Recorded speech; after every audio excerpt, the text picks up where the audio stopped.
그만큼 여성들의 역사는 새롭게 시작되는 것이 아니라 과거로부터 물론 뭐 선덕여왕, 진성여왕 뭐 기타 이렇게 올라가지 않더라도 여성들의 역사는 대개 감춰지거나 발굴되지 않은 역사가 우리들의 과거에 많이 있었다는 것을 우리들은 마음속으로 생각하지 않을 수가 없습니다. 이제 1900년대에 들었으면서 저도 제가 재직하던 YWCA가 1922년도에 김한란, 유각경, 김필래 여성 지도자에게서 설립이 됐습니다. 그것은 세계의 YWCA나 YMCA 운동은 여러분들이 다 잘 아실 것입니다. 기독교 정신에 입각해서 사회운동을 통한 평화와 평등한 우리 사회, 하나님의 나라를 빨리 건설하자라고 하는 운동을 실천하는 단체들입니다. 그래서 이곳에서는 아마 3.1운동 때 60% 이상의 기독교인이 33인 중에 들어가 있다는 것은 아마 다 잘 아시고 계시리라고 생각을 하고요. 그리고 여성들은 대체적으로 이화여대나 또는 YWCA나 기타 이런 신세대 여성들에 의해서 교육과 또 사회적 활동을 통해서 권익 향상이라든지 여러 가지 비전을 가지고 미래를 향해서 뛰었던 것이 사실입니다.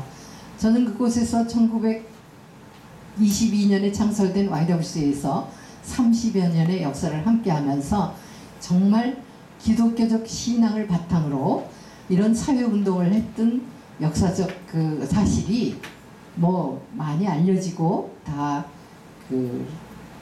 기억을 하시겠지만 역사적으로 재조명돼야 할 시기가 오지 않았나 하는 생각을 합니다.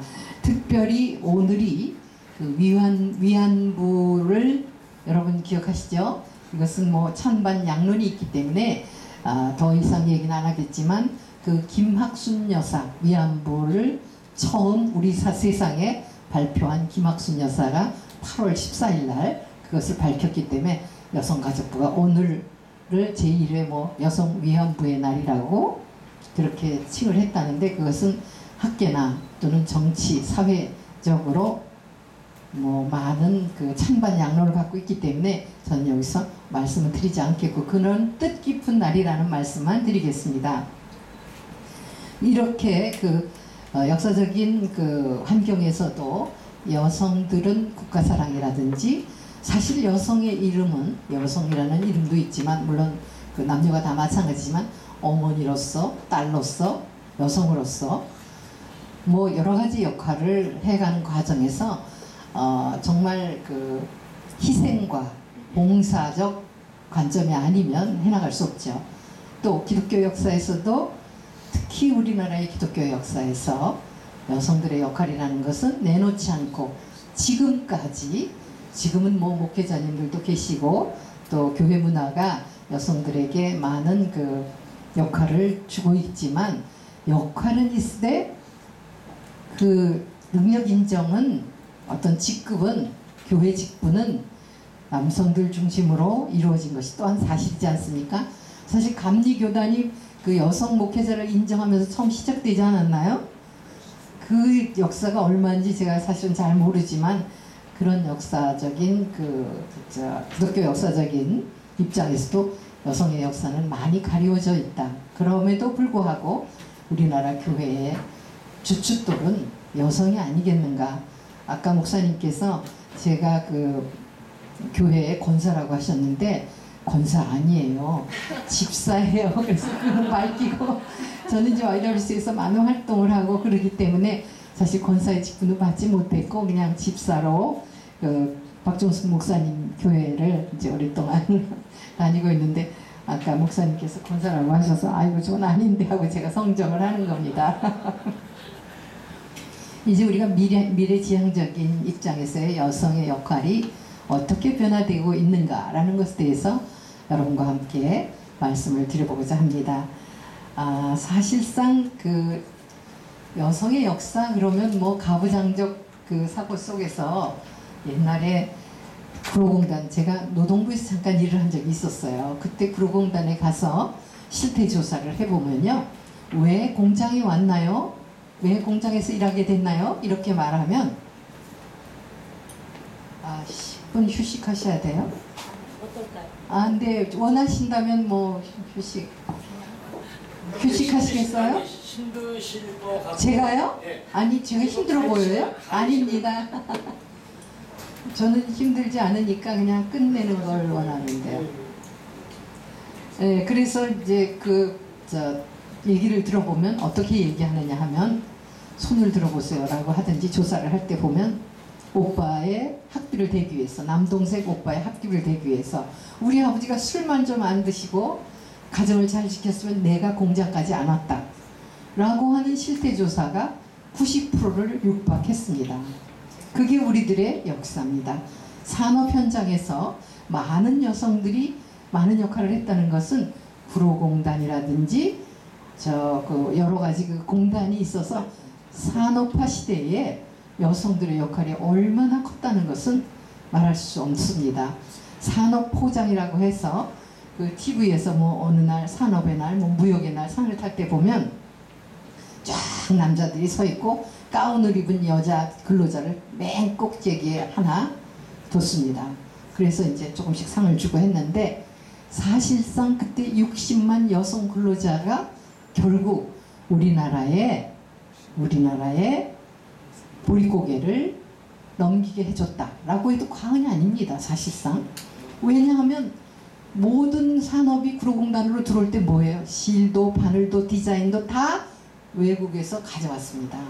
그러면 그 패턴대로 잘라서 딱딱딱 잘라서 박아주고 또 가발 만들고 우리들의 손끝에서 다 되니까 남성 근로자의 수보다는 여성 근로자가 거의 시골에서 버스로 실어 날라다가 정말 그 구로공단 안에 그 닭장이라고 말하는 그런 조그마한 곳에서 살면서, 기숙사라는 곳에서 살면서 우리나라의 경제를 일으켰다 해도 과언이 아닙니다.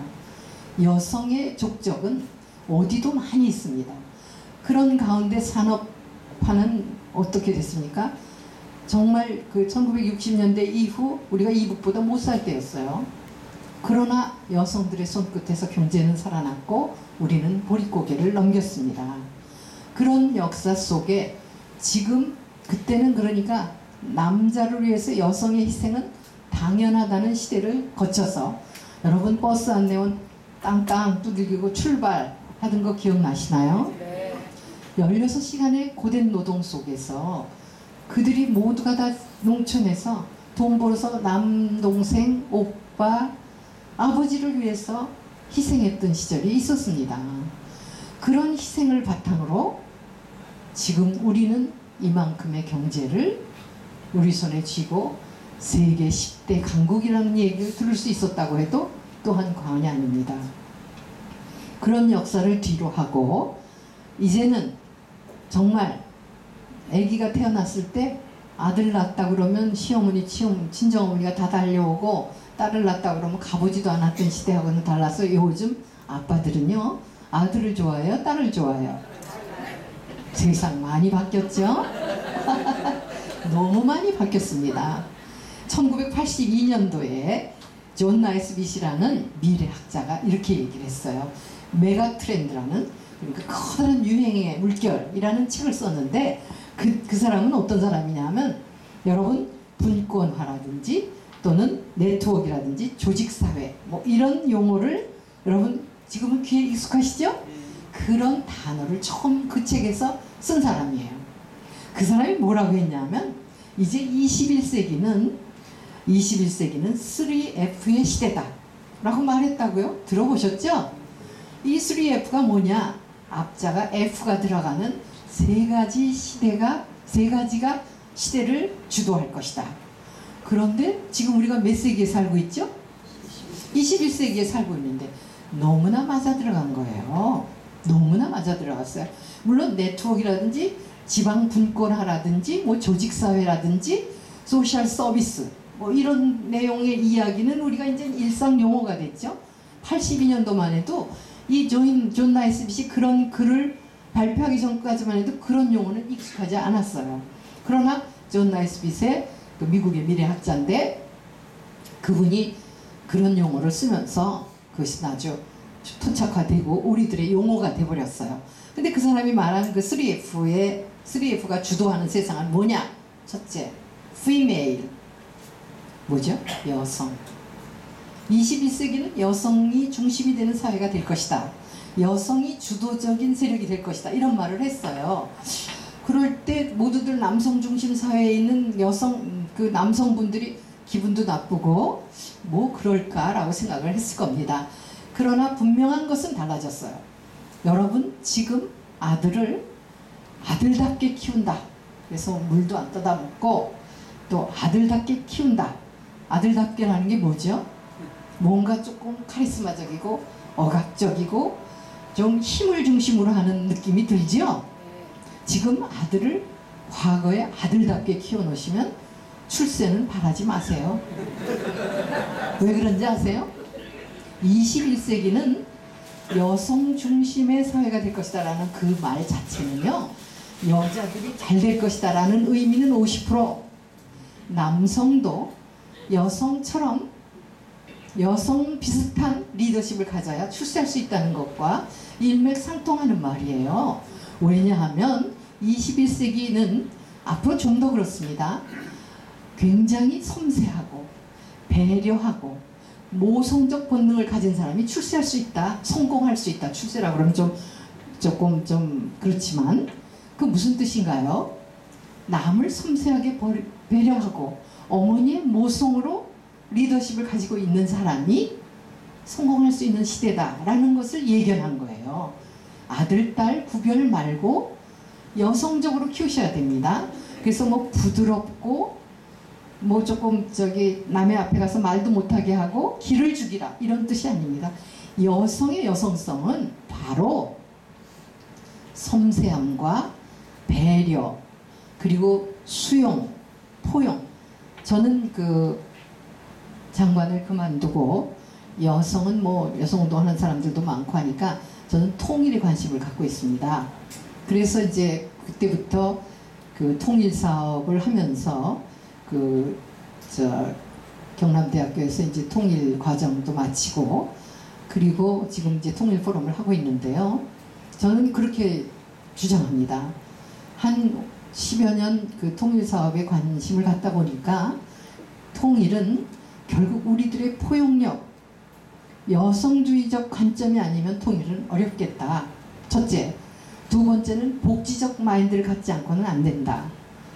최근에 뭐 드레스덴에서 발표한 뭐 통일이 대박이다 어쩌고 이러면서 정부가 굉장히 그 북한을 연구해서 북한 내 그 여러 가지 제도와 우리 제도를 어떻게 하면 이제 앞으로 통일됐을 때 어떻게 할까 이런 연구를 하는 과정 중에 제가 보건복지부가 하는 복지 정책에 대해서 공부를 하면서 느낀 것은 결국은 우리가 예를 들어서 우리나라 수준의 복지 수준을 유지하고 통일 후에 우리나라 수준의 복지를 유지하려면 95%가 대상이에요. 이북 사람 95%를 우리가 복지 혜택을 줘야 돼요. 최저 생계비를 대줘야 되는 입장이라는 말씀이에요.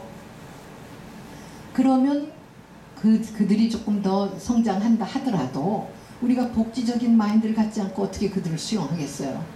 또 지금도 보면 얼마나 인내를 가져야 되겠어요. 뭐 절대적으로 다 마음에 드는 건 아니지만 우리가 하는 것이 그렇지만 그래도 어느 선까지는 우리가 세심하게 배려하고 모성적으로 끌어안을 수밖에 없는 입장에 있다. 왜냐하면 우리가 경제적으로도 위고 여러 가지 사회, 문화 모든 면에서 우리가 그들과 보다 앞섰기 때문에 앞선 사람의 포용성을 발휘하지 않고는 통일이 안 될 거 아니냐 이런 생각에서 그런 말씀을 드리는 겁니다. 그래서 피메일의 정신이라고 하는 것은 정말 21세기가 여성들이 다 여성 우월주의로 가는 것이냐라고 하는 질문에는 NO. 그러나 여성주의적 관점에서의 의식세계가 앞으로의 성공의 요소다라고 하는 것은 분명합니다. 제가 조금 성공하신 분들과 만나서 대화를 해보면 굉장히 여성주의적 품격이 나타나는 것을 볼 수가 있어요. 여성을 존중하고 존중이라는 것은 평등한 관계. 제가 그 탁삭선 씨가 쓴 행복 스트레스라는 책을 읽고 너무나 재미난 것을 봤습니다. 탁삭선 씨는 남자예요. 근데 그분이 쓴 책에서 행복은 어떻게 하면 행복하냐 라고 하니까 세 가지를 들었더라고요. 하나는 남자가요, 평등의식을 누구든지 평등의식을 가지면 행복해진다는 거예요. 그러면서 예를 들은 것이 퇴직한 남편에 대해서 썼더라고요. 퇴직한 남편은 1년 동안 지옥 생활을 한다는 거예요. 그리고 집안에 안정이 안 되고 또 불화가 많다는 거예요. 근데 그 의식이 어디서부터 오느냐라고 이분은 분석을 했더니 평등한 의식이 아니라는 거예요. 아들과의 관계에서 내가 그래도 종전에 사장이었는데, 부장이었는데 집에 오니까 이거 뭐 나를 그냥 뭐 대접을 안 한다. 그래서 아들과의 관계에서도 내가 사장인데 부장인데를 놓지 못하고, 특히 아내와의 관계에서는 더욱더 말할 것도 없습니다. 나는 아직도 부장이고 사장인데, 저는 친구가 한번 저기 거실과 그 책 서재를 청소하면서 남편이 70대까지 일을 오래 했어요. 그래서 사장이었는데 사진을 이제 그 동안에 이렇게 쭉 저기 뭐 가서 뭐 이렇게 꽃 달고 찍은 사진 이런 거 이렇게 놨던 거를 이제 퇴직을 한다 그러니까 서재도 좀 말끔하게 치워주고 그 좀 집에 와서 생활하기 좋도록 배려를 한다고 좀 그 정리를 하면서 사진 같은 걸 다 치웠대요. 그랬더니 뭐 들어오자마자 여기 있는 거 다 어디 갔냐 내가 퇴직하고 나니까 나를 무시해서 이런 걸 다 없앴느냐, 양탄자를 깔까 말까 했는데 그냥 깔지 뭐, 그러고 나갔대요. 그러니까 아유 근데 뭐 그냥 덥기도 하고 후덥지근하고 좀 오래됐으니까 그냥 걷어서 창고에 넣었더니 내가 하라는 대로 안 했다 라는 것 때문에 너무 분노를 하고, 상상 내가 저 남편하고 지금까지 살았던 남편인가 라고 볼 만큼 얼굴이 달라졌다는 거예요. 그래서 정말 내가 그 책을 읽으라고 네가 읽는 게 아니라 남편이 읽어라 했는데, 그렇게 자기가 평등한 의식을 갖지 않고 나는 우월적 지위에 있었다 라는 걸 갖고 평등의식을 갖지 않았기 때문에 그 사람은 불행하다, 그러기 때문에 불행한 거다 라고 얘기를 했어요. 그 다음에 두 번째는, 이건 또 이제 다음에 가면서 설명을 드릴게요. 그래서 이제 이렇게 여성주의적 그 성격이라는 것은 꼭 여성이 상위 구조에 있다라는 것이 아니라 여성주의적 배려와 세심함이 21세기를 주관할 것이다. 그것이 새로운 트렌드가 될 것이다 라는 것에서 굉장히 저는 동의를 합니다. 그 다음에는 feeling, 감성의 시대다 라는 겁니다. 요즘 아마 새 정부가 들어서서 감성의 시대라는 것을 조금 많이 더 느끼지 않았나요? 모 행정관의 그 이벤트성 여러 가지 행사에 그 대통령과 기타 여러 가지 그 행사가 굉장히 국민들의 마음을 이렇게 뭔가 좀 움직이고 또 긍정적인 마음을 갖게 했다라는 평가를 많이 보셨을 겁니다. 이것은 세계적인 추세예요. 감성을 움직여야 물건도 팔려요. 그렇지 뭐 아이고 저기, 그래서 이제는 디자인의 3D의 시대라는 얘기도 있거든요. 디자인이 중심이다. 지금은 물건이 튼튼하냐 또는 얼마나 재질이 좋으냐 이런 것도 중요하지만 아주 많은 퍼센테이지를 디자인에 두고 있어요. 그래서 디자인이 좋은 것이 더 잘 팔리는 세상으로 갔죠. 이렇게 감성을 움직이는 것이 21세기의 트렌드다. 이것 또한 너무나도 긍정적입니다. 정치, 사회, 문화, 경제는 뭐라 그랬죠? 경제도 결국은 감성에 의해서 움직이는 것이 굉장히 퍼센테이지를 많이 차지한다는 그런 경제학자들의 얘기가 있습니다. 그래서 어쨌든 이렇게 feeling, 두 번째 감성이 또한 21세기의 트렌드다. 그 다음에 픽션, 이게 가상의 세상, 그러니까 상상과, 요즘 영화도 어때요? 아 이게 도대체 무슨 내용이야?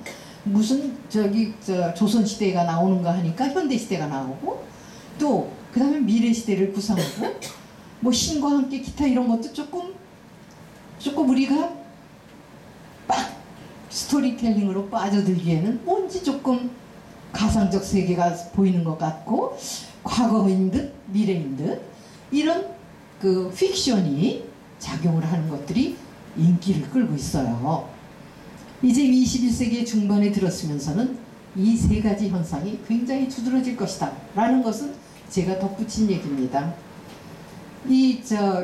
존 나이스빗은 Feeling Fiction Female 이 3F의 시대가 분명히 올 것이다 라는 것이 지금까지는 거의 들어맞지 않았나 하는 생각이 들어요. 그러면서 이제 미래학자들이 이제 우리가 가장 여성과 밀접한 관계가 있는 이제 가족에 대한 얘기를 그 미래학회장인 그 세계 미래학회장인 파비앙 구보 대왕이라는 분이 말을 했는데 이제 2070년이 되면 60세는 지금도 뭐 사실 60세 청춘 아닙니까?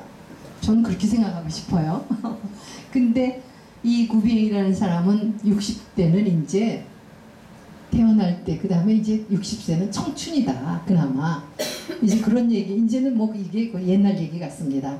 그리고 이제 그 가족 개념의 변화. 이미 프랑스 같은 나라는 제가 한 20년 전에 벌써 들으니까 가족의 개념이 우리하고 너무나도 달라요. 지금은 결혼하지 않고도 아이를 출산한 것을 국가가 긍정적으로 인정해 준 건 벌써 20, 30년 전입니다. 프랑스 같은 나라는. 그래서 그것을 성혼란으로 볼 수도 있지만 지금 우리나라도 가족의 형태를 다양하게 인정하자라고 하는 운동이 일어나고 있습니다. 보수적 관점에서, 이것은 다른 쪽의 보수적 관점에서 보면 어떻게 결혼하지 않고 아이를 낳은 사람을 인정할 수 있느냐. 인정하는 것 자체가 이제는 안 할 수 없는 세대로 흘러가고 있다. 우리가 지금 아이를 몇 명 낳습니까? 1.12명이에요. 본전이 안 돼요. 둘이 결혼해서 하나, 둘 낳는 집은 그렇게 둘이나 낳았어? 셋 낳으면 그래? 다섯 낳았다 그러면 TV에 나오잖아요. 그죠? 네. 그럴 만큼 다산에 대한 것이 물리적인, 육체적인 거로도 별로 그렇게 다산형이 되지 않고 여성들의 가임 횟수가 과거의 어머니들은 이런 그 전에 제가 어느 어머니의 환갑잔치에 가니까 그 어머니 보고 마이크를 대고 뭔 말씀을 좀 하시라니까 아이고 나는 뭐 시집 와갖고 배가 빌 사이가 없었어. 몇쯤 나셨을까요? 9, 10, 12, 14, 15까지 낳는 거예요. 생기는 대로 나셨으니까. 그러니까 결혼 생활 20년 동안에 10명 낳았으면 뭐 배가 비워질 사이가 없었죠. 오신 분들은 웃었지만 그 자녀분들은 정말 눈가에 눈물이 고이더라고요. 왜냐하면 그 자기도 자식을 낳아보니까 나는 하나나 둘 낳고도 쩔쩔매고 힘들어 죽겠는데 12 형제를 낳던 어머니의 모습을 보면서 어떻게 웃을 수가 있었겠습니까? 그럴 만큼 여성들의 인생은 아이를 낳거나 그저 여러 가지 남편의 뒷바라지를 하거나 그런 희생 속에서 아마도 저희 우리나라의 그 남자들이 대개 50세가 넘어가면 엄마를 많이 생각한다고 하더라고요. 그리고 딸은 살아서 어머니를 많이 생각하는데 그 아들들은 돌아가신 다음에 어머니 생각을 많이 한다는 그런 보고도 있더라고요. 그래서 어쨌든 그렇게 이제 여성들의 그 역사는 그랬습니다. 그러나 이제 미래 가족의 개념은 변화돼서 이제 2번 이상의 결혼이 이제는 합리적으로 된다. 지금도 이혼율이 37%입니다. 결코 좋은 건 아니죠. 미국의 초등학교에 가보면 학생 한 사람 전학을 오면 니네도 디보스 했니? 엄마 아빠 이혼해서 너 여기로 학교 전학 왔니? 이렇게 물을 정도로 이혼이 많다. 우리나라도 뭐 쉴 새 없이 이혼 소식이 들리고 그러면서 또 재혼도 많이 하고 그러나 아이는 1.21명. 이것은 거의 우리나라가 뭐 한 5, 60년 후에는 뭐 우리나라의 존재가 없어지지 않느냐라고 하는 걱정을 하시는 분들까지 있을 정도로 그래도 하나님께서 우리를 사랑하시사 그렇게는 안 해주시리라고 생각을 합니다. 과거에 제가 어떤 목사님의 설교를 들으니까 세상은 참 묘한 질서를 가지고 있다. 하나님께서 남성이 중심이 되면 그 다음엔 여성 중심 사회로 그 다음엔 또 남성 중심 그렇게 오묘한 정말 하나님의 질서가 작용을 한다라고 해서 안심도 됩니다. 그래서 이제 그 여성 중심 사회, 그러니까 50%의 여성이 보다 더 활기 있는 세상이 되면 성문란이 올 것이다. 또 여러 가지 저 문제점도 제기하는 분들이 계십니다. 그러나 세상은 우리의 힘으로 어느 정도는 이룩할 수 있지만 그 다음에는 어렵죠. 그래서 지금 보니까 최근에 21세기에 들어서서 여성 대통령, 우리나라도 일찌감치 여성 대통령을 배출했지만 안타까운 현실이고요. 그래도 20개국 이상이 여성 대통령이 나왔어요. 또 여러분 여성들 중에 유럽을 쥐락펴락하는 누가 있죠? 독일의 앙겔라 메르켈은 아마도 남성 중심적 사고를 가지셨던 분이라면 다시 한번 쳐다보셔야 되지 않을까. 저는 몇 년 전에 멕시코에서 있는 세계 여성 대회를 갔다가 그 아일랜드의 대통령을 전직 대통령이 그 회의에 왔어요. 근데 여성 기자가 어느 기자가 인터뷰를 하면서 어떻게 그렇게 그 성공적인 대통령으로 끝날 수가 있었느냐라고 얘기를 했고 대통령은 그 후임도 여성 대통령으로 후임을 넘겨주고 그 후임 대통령은 2번이나 대통령을 해서 3번 연속 여성 대통령이 있었던 나라입니다. 그래서 물으니까 난 그 인터뷰가 너무나도 인상적이었습니다. 뭐라고 얘기를 하냐면 어렵지 않습니다. 국가를 내 가정처럼 돌보면 됩니다. 내 국민을 내 가족의 건강으로 내 국가 경제를 가정 경제를 운영하듯이 아끼고 돌보고 관심을 갖고 봐서 그런 관점에서 운영을 했더니 뭐 그럴 수밖에 없지 않겠습니까? 라고 하는 그 인터뷰가 가장 인상적이었습니다. 또 낸시 펠로우라고 하는 미국의 상원위원장까지 한 그 낸시 펠로우 의원은 45세에 국회의원 출마를 했어요. 국회의원 출마를 하면서 뭐라고 얘기를 했냐면 5 어머니의 목소리를 들어라. 5 아이를 키운 엄마가 하는 목소리를 들어라. 섬세하게 세상을 바라보는 5 엄마의 목소리를 들어라. 이것이 굉장히 성공적인 열쇠가 됐다고 합니다. 그래서 상원에서 활동을 하는 동안에도 늘상 나는 아이도 키워보고 가정을 이끌어보고 남성과도 살아본 사람으로서 이야기한다라고 하면 의원들이 꼼짝도 못했다고 하더라고요. 그래서 상원의장까지 할 수 있었다. 이런 얘기를 들었습니다. 이럴 만큼 세상은 많은 변화를 가져왔습니다. 저는 교계 내용을 사실상 잘 모르니까 교회 얘기는 목사님들이 더 잘 아시리라고 생각을 합니다.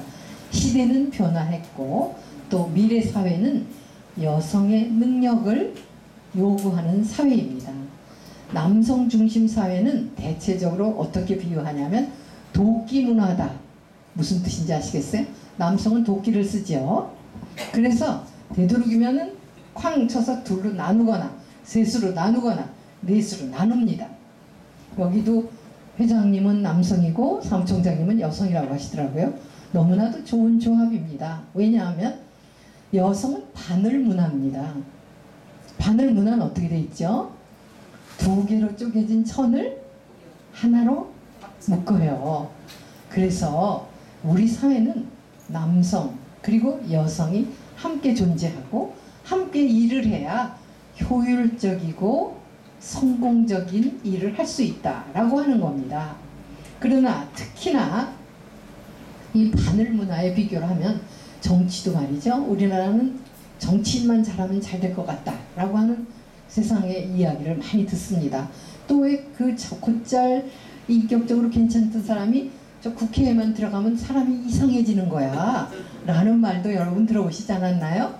그런 여러 가지가 아마도 남성과 여성의 비율이 좀 낮기 때문인가 봐요. 그 유명한 여러분 다보스 포럼이라는 거 아시죠? 월드 이코노믹 포럼이라고 우리 세계적으로 유명한 그 경제 포럼이 있어요. 대통령들도 가고 재계 인사들도 가고 해서 1월 달에 스위스 제네바에서 있는 회의인데 그때 갔다 오면 그 해에 새로운 어떤 포커스가 정해진다고 봐도 과언이 아닙니다. 4차 산업혁명이라는 말도 그 다보스 포럼에서 했어요. 근데 그 다보스 포럼, 그 월드 이코노믹 포럼에서 1년에 한 번씩 조사를 해요. 과거에는 UNDP가 했는데 이건 뭐냐면 여성 권한 지수라는 거예요. 여성의 그 입지가 어느 정도까지 왔나 이런 거를 조사를 해요. 근데 재작년 발표를 보니까 세상에 우리나라가 136개국 중에 몇 등쯤 했을 것 같아요? 여성 권한 척도가. 그것은 어떤 걸 기초로 하느냐, 남녀 평등한 임금이냐, 또 남성과 여성이 그 행정부처의 높은 위치에 비슷하게 들어가 있느냐, 기업에서의 여성의 활동이 어떠냐, 이런 우리나라 국회의원의 수는 어느 정도냐, 이런 여러 가지 권한 지수를 조사하는 그런 조사입니다. 그런데 136개국을 조사했는데 우리나라가 111위. 아니 우리나라 여자들 얼마나 지금 남자 목사님들이 저 사람이 무슨 소리야? 요즘 여자들이 얼마나 솔치는데?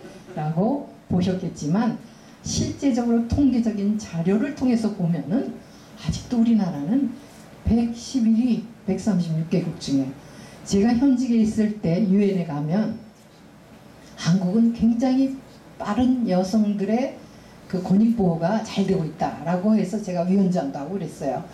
그랬는데 거기서도 권한지수를 UNDP가 결정한 것을 발표할 때는 제가 아무 소리도 못하고 뒷공문을 뺄 수밖에 없었습니다.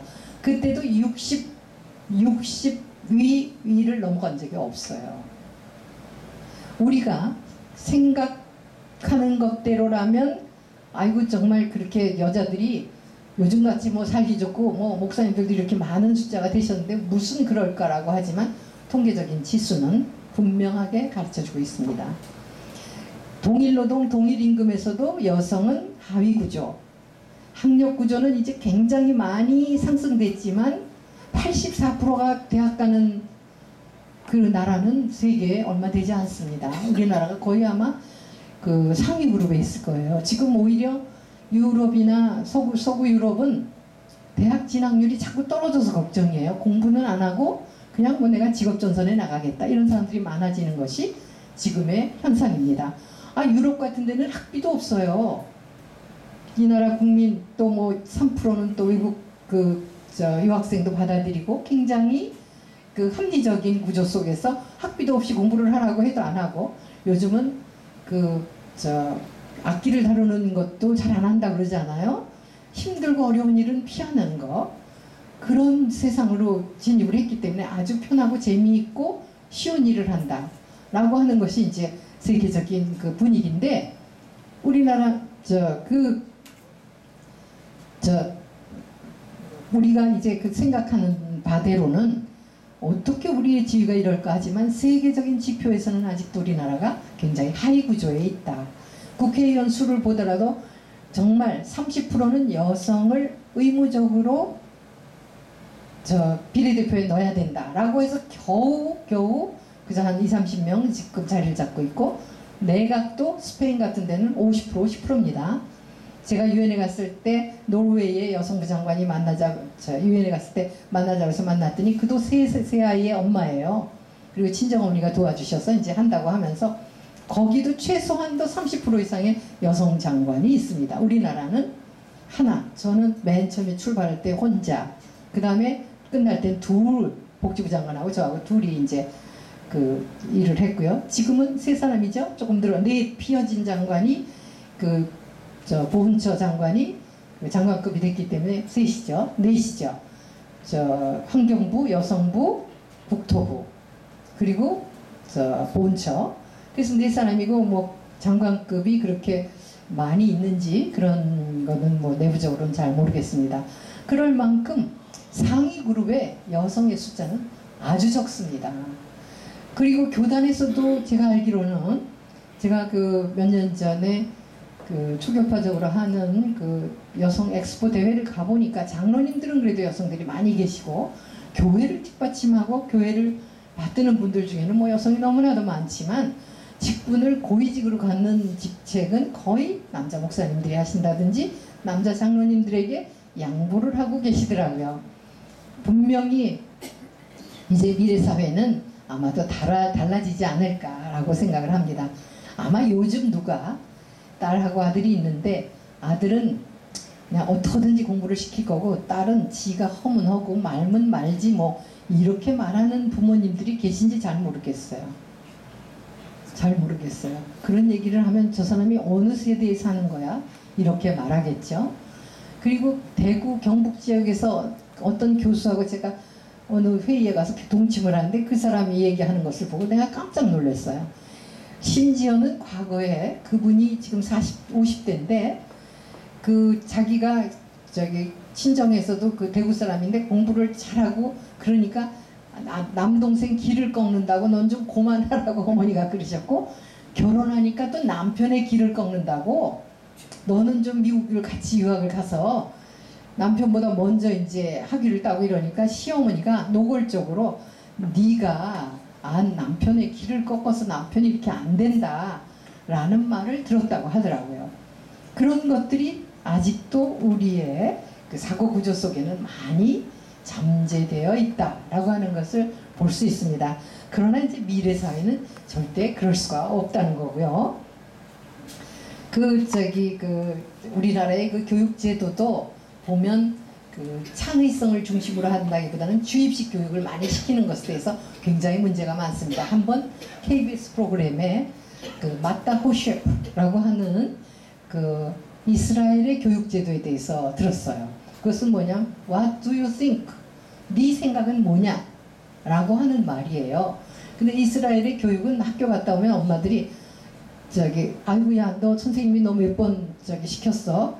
뭐 배우고 왔어? 이렇게 이제 질문을 하지만 너 오늘 배운 것에 대해서 네 생각은 뭐냐? 라고 묻는 것이 그들의 부모이고 학교 교육은 대개 호크네스 테이블, 타원형의 테이블에서 교육을 시킨대요. 이스라엘 교육은. 우리는 이렇게 지금도 저와 여러분이 이렇게 강의식으로 대면을 하는데 보통 다른데 요즘 포럼도 가면 대개 그 허크네스 테이블, 유이톤 테이블에서 강사와 같이 앉아서 토론하는 형식이 굉장히 많습니다. 그래서 많은 숫자가 모이지도 잘 않지만 한 20-30명 모이는 그룹에서 이렇게 그 둥근 테이블에 앉아서 서로 강사와 듣는 분들이 한 20-30분 발제를 하면 서로 질문하고 토론식의 강의가 굉장히 우리나라에서 지금 많이 발전되어 있는데요. 그런 교육을 통해서 아이들을 창의적으로 교육시키는 것. 여성들에게 가장 중요한 역할은 물론 자녀를 교육시키고 또 가정을 이끌어가는 데에 중추점을 갖는 거죠. 그래서 이런 그 교육도 여성들이 잊지 말아야 할 그런 부분이라고 생각을 합니다. 피곤하세요? 아니요. 그래서 빨리 끝내셔야 될 것 같아요. 제가 1시간 반을 말씀을 드린다고 했는데 조금 너무 폭염이고 하니까 빨리 좀 끝내겠습니다. 장관님. 네. 한숨 많이 쉬시고 이제 거의 다 너무 강의가 좀 오셔서